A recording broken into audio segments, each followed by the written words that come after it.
one is loaded up, and the second one has been sent, so they need to be formatting it, and it will go up also. So the winner of the third week's summary is Riley St. Cyr. So congratulations to her.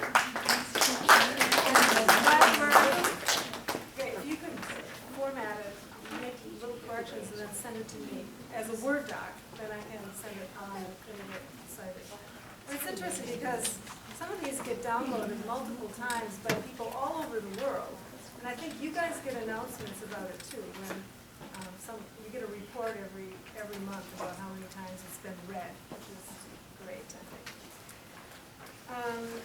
Okay, so this week we have Evelyn Kennedy Comentucci, and you will notice no PowerPoint this week.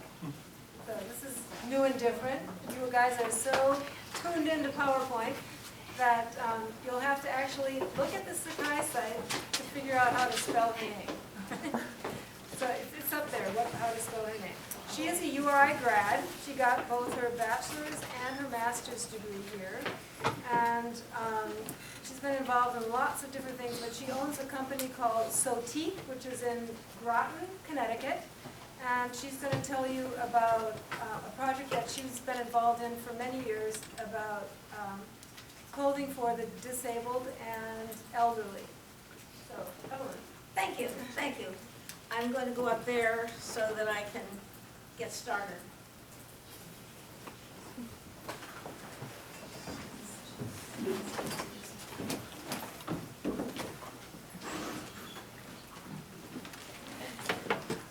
And I have Emily. Where is Emily? Hi, Emily. Hi. She's going to be my supermodel today. A little bit of background about myself. What caused me to get into working with people who have physical disabilities and challenges.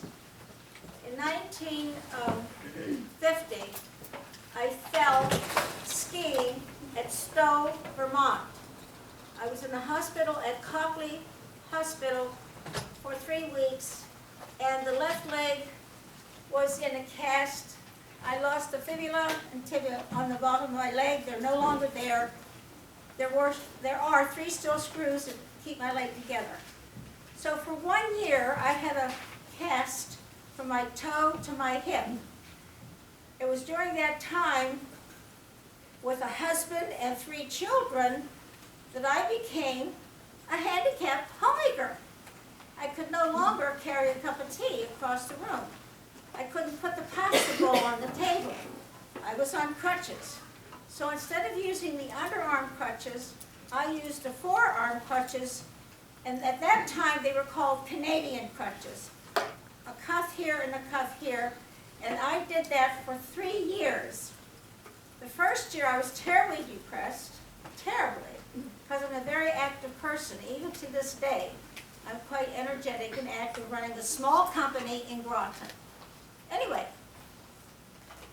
my chiropractor said, look, your leg is broken, not your head. What is wrong with you? And I said, well, I was going to school. I was going to finish my undergraduate. And he said, your leg is broken, not your head. And because I lived in Groton, Millie, a friend of mine, we took a summer course together, and she did the driving.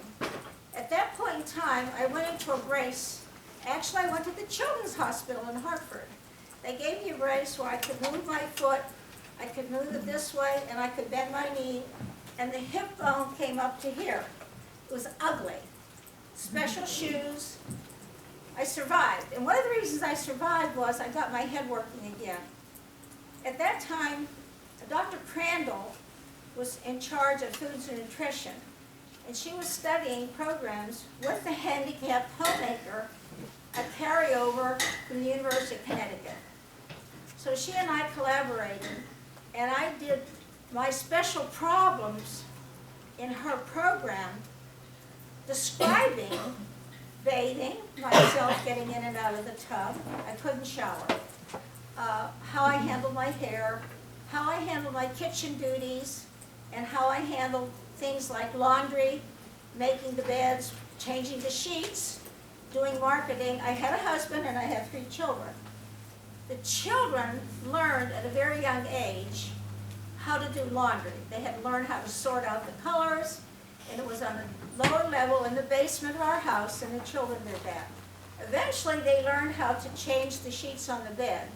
I did have some household help, but I didn't rely on them. And out of that, fortunately for my children, my son is now 61, my other son is 53, and my daughter is 49. I have 4 grandchildren and a great-grandchild. My children benefited in many ways because of my accident. They learned what we call daily living skills at a very young age. When I finished with my undergraduate work, I was determined to go on to working with the handicapped. At that time, the woman in charge of the department was Dr. Carpenter, and she was Virginia Carpenter. She was very interested in it. So I decided to do a study with children who had mental retardation and physical challenges.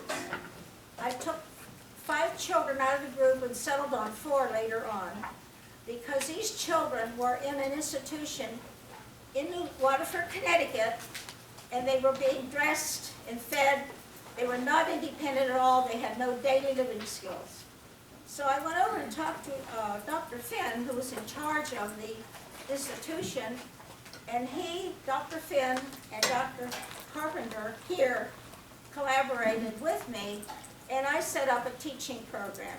That grew out of the wardrobe, teaching devices, which I'm going to show you.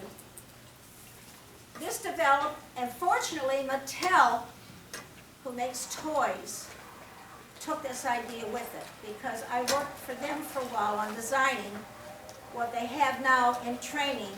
But remember, this was done in 1953, and that's when I enrolled here. So what we did is we came up with something that was washable, cleanable. I had 4 girls in the study, and each of the girls I would meet once a week to see how they were progressing. The staff over there was remarkable. They just couldn't do enough for these 4 girls. They're all grown up now. So our first learning capability for motor coordination and fine coordination was how to handle a button. The second thing that we did was we had gripper snaps so that they could learn how to handle that. From the gripper snaps, we went into a smaller button, and then also Velcro was before that. They got the Velcro, and then they got the smaller button. What we did is, each of the children had a set of these, and once, probably 3 times a week, one of the people on the staff would pin this to their garment so they could learn how to do it this way. We also had it on their lap or on the table so that they could do it that way. That took about 4 weeks for them to learn how to open it and then how to close it. Remember, these are children who were mentally disadvantaged, mental retardation. From that, with the help of our newspaper and the volunteer people that helped me out, where's Emily then? I want to give the first one. The first dress, there were 7 dresses, 1 for every day, in cotton. These are only samples, they are not the actual dresses. The newspaper ran a story, and I got volunteer women to meet with me at my home, and we cut these out. I had a sewing room in my home, and they learned to handle the buttons. When this program started, we realized there was no mirror anywhere for the children to see what they looked like. So we had to install a mirror on that floor, that unit. They were all in the same unit. Another thing that happened was the girls were wearing these pretty dresses made out of floral, cotton, or whatever, very attractive. One other girl was jealous, and one night she got up in the middle of the night and tore apart about 5 of the dresses. We had to replace them. So the first dress that they wore for about usually 4 weeks or so, the next one they went into Here, you can have it, Velcro, if you want to open it. The second one they went into was Velcro. Then we put them into, so that was very easy. And if you notice the collars, some of them had collars. This is a mandarin collar, that's a Peter Pan collar. Then we went into gripper snaps.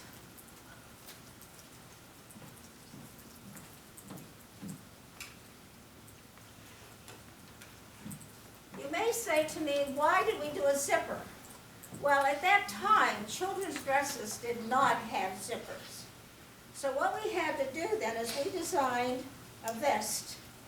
And this vest has each of the things that I showed you there, in addition to a zipper. So each of the girls had a vest like this, and as the program went on, they wore their vest and learned how to handle the various closures, because still they were being dressed pretty much by the staff. But as they were in this program, the staff was encouraging to do their own. There's a side issue about this. I was a little worried that the girls would not accept me. However, when they met me, I was on crutches and I had a brace on my leg. So therefore, they accepted me with no problems at all. In fact, my daughter Ann, the youngest at one time, she would go over there with me and work with some of the girls. So this is how the program got started.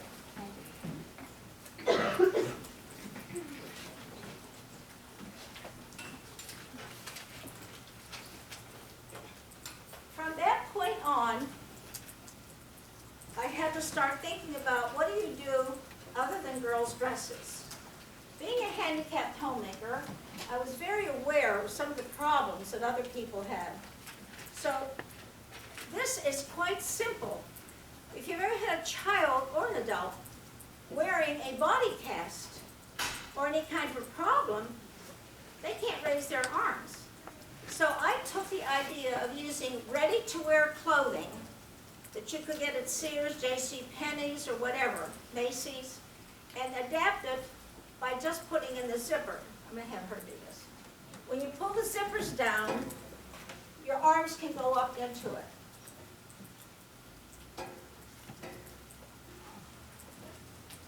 Now we also learned some of the children who are disadvantaged tear their clothing off. They rip it off at night.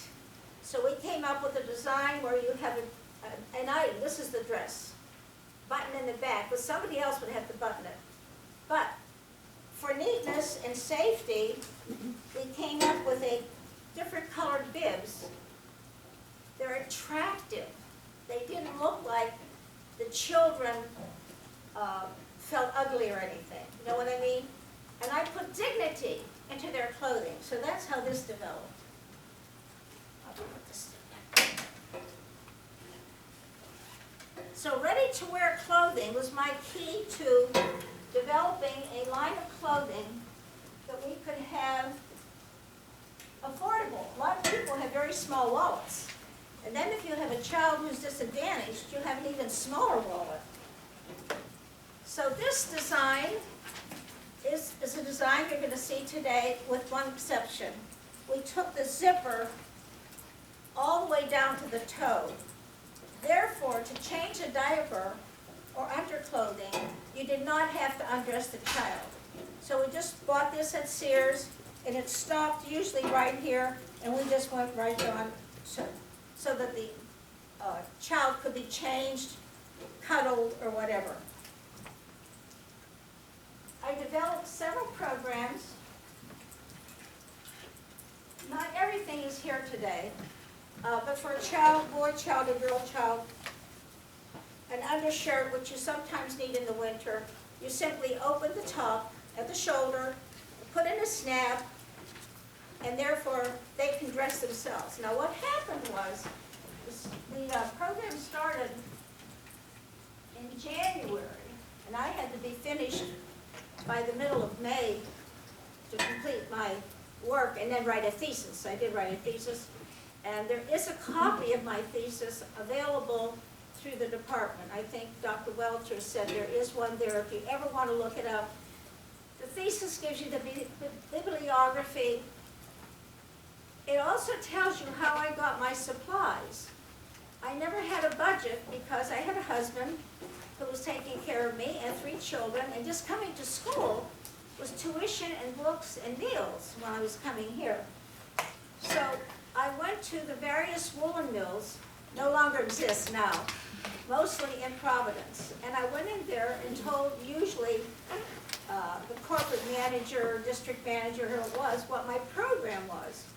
And all of the clothing that I made for this program was by donation. Then later, after I finished the thesis, decided to put everything into a book to explain how these different things were done. The Aetna Insurance Company gave me a grant, $1,800 at that time in 1953. It was a lot of money. Now I'm into 54 at that point. And Aetna arranged for the printing of it and the collating of the book. And I'm going to leave 2 of these here today. If you need more copies, Dr. Welters, let me know and I can send some over. I still have a small supply.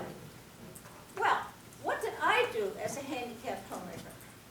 First of all, I like fashion. I was always very fashionable, and I taught at that time an adult education class in clothing construction. So we had beginners, intermediate, and advanced. And in advanced ones, we were making jackets and coats, and I was doing that through the Groton Public Schools, teaching Tuesday, Wednesday, and Thursday, in spite of my broken leg. So now I want Emily, this is my coat that I wore in the spring and in the fall. And then take your arms out and show them the back. Very fashionable. I trimmed it in leather. It was a simplicity pattern, had pockets, and it always looked nice. Now, I still had crutches, but somehow, if I walked into church or into the grocery store, most of what they saw was that, and they didn't see the crutches. The next thing I developed for myself, remember, I'm using Canadian crutches.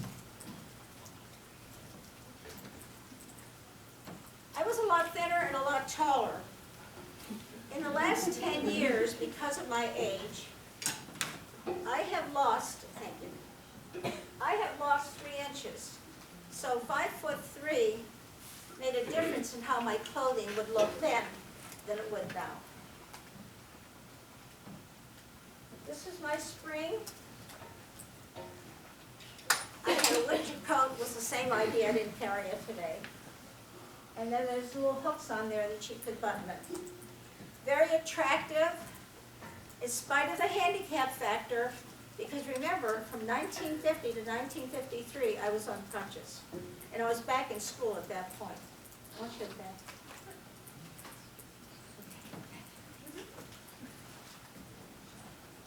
Then as I progressed in my work, I was never a wheelchair user. However, a contemporary of mine was, and she was having problems. Now, in today's world, by the way, there are a lot of catalogs. You can go on the internet. There are several places that work with the convalescent homes where you can now buy clothing. But I'm talking about 1950s when we were using ready-to-wear clothing. So for the woman who was using a wheelchair, we designed a dress with an open back. Because when you're in the wheelchair, you really don't need anything around your bottom, so there's no open back. However, the lady does go to the theater, or she does go to her family dinner or whatever, so we came up with a little skirt that would attach in the back.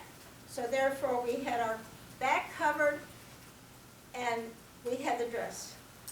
A side issue, I've traveled extensively on this program.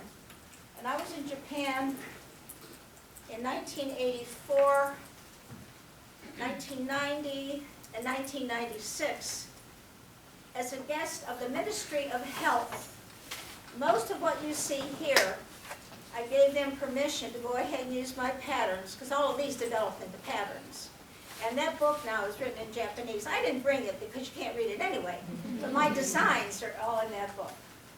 So now, Emily, would you sit down? She's my wheelchair user. We live in Connecticut. We have very cold weather. So if you notice, it's coordinated. The wheelchair user had a brown dress, a knit goods, so that it was washable and easy care.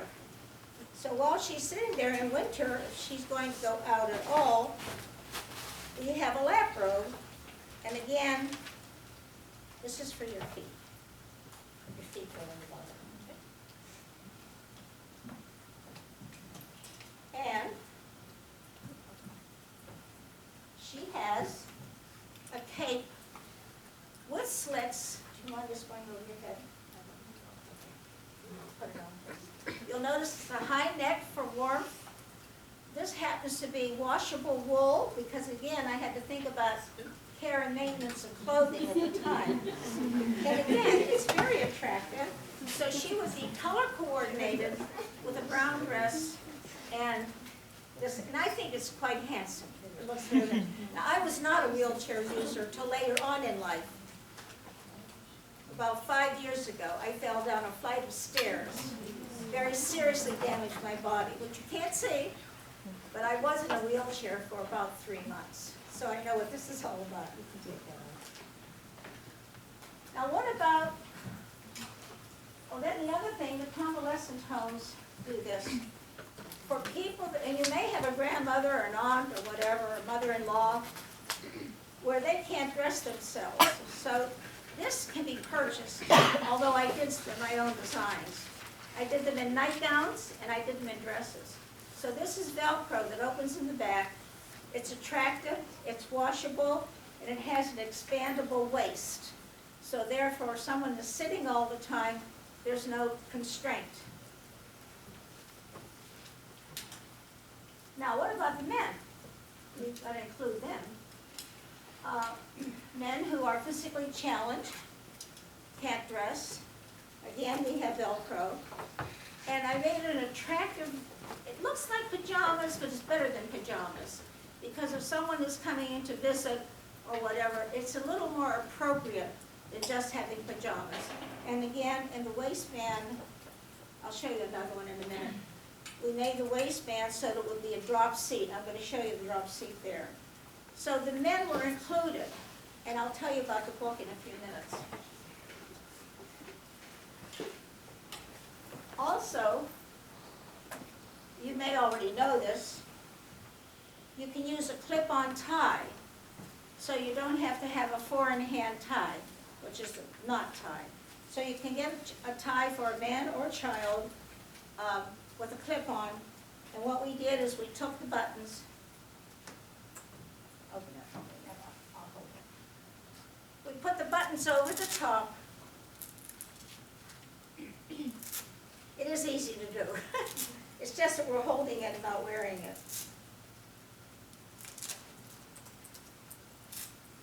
So what we did here is we took standard shirt, which you could do with a blouse or anything else, kept the buttons on the top, and put the Velcro underneath, doing the same thing with the cuff.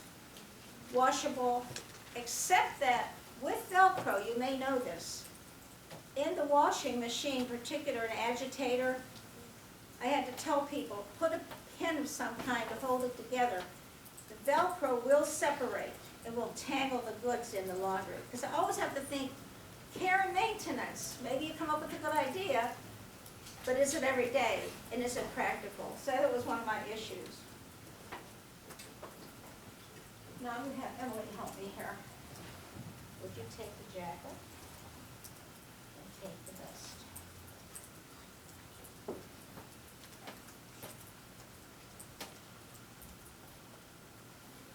For a man in a wheelchair, anybody in a wheelchair, doesn't be a man, toileting becomes an issue.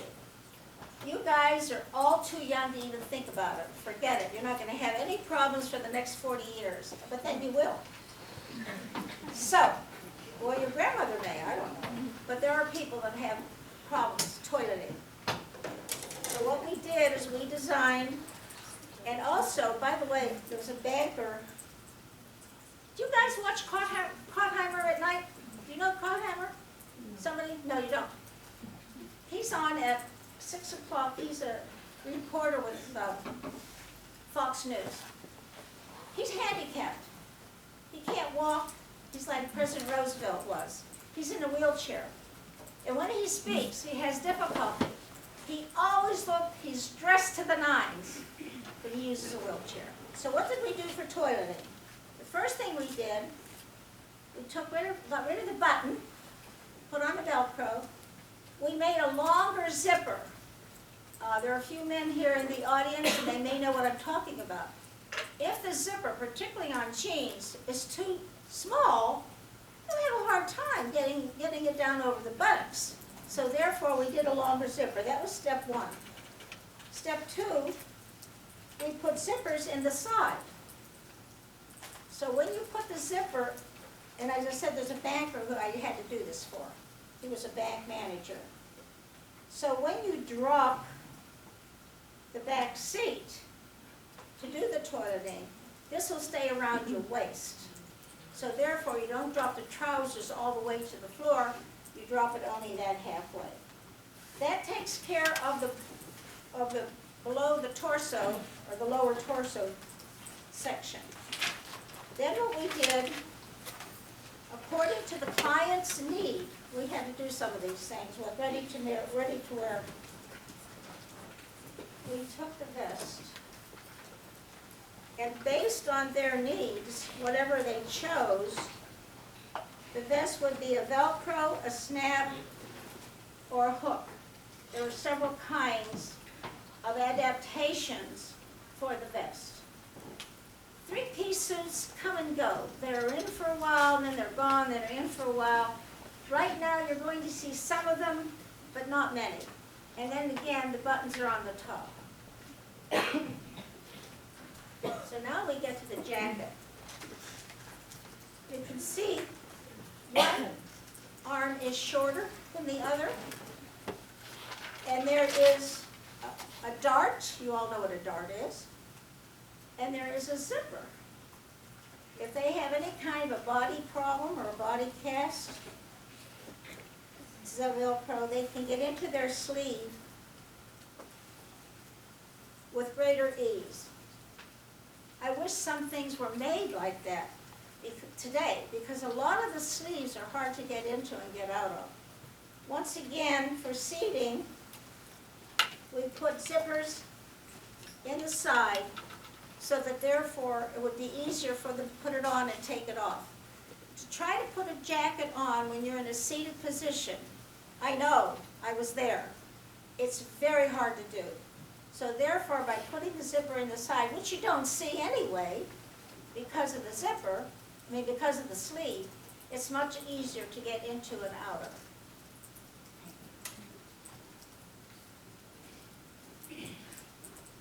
I don't want to keep you guys too long. I think that's all there. Then, again, with the help of volunteers, illustrations were made of most of what I talked about. And that includes closures, the patterns that we designed. We actually designed, I don't have it anymore, I gave it away. I have a rain cape for a man, and I gave it away to someone who needed it. Reverend Wilkie had no arms, and I met him through our church. When he came to Connecticut and stayed with me in my home, I realized he didn't have a raincoat, and I had designed a raincoat sort of like Inspector, whatever he is, the French inspector. Inspector Clouseau. Who, you know who I mean, in the movies. Doesn't matter. He wears a cape all the time. So this book illustrates what we did, and I made these available. Actually, the University of Rhode Island, through Dr. Carpenter, helped me. We sent one of these issues, what's called cooperative extension. It's not as busy now as it was in the 50s. So we would send copies to everyone across the United States. A copy of this, so that if they wanted more, they were sent. We never charged for it, it was free. The second volume that I did has to do mostly with menswear, and I didn't bring that one with me today. I could have, but you're more interested, I think, in casual campus wear. You're probably more interested in that than you are in the menswear. But the menswear is sort of a thing all of its very own. I'm open for questions.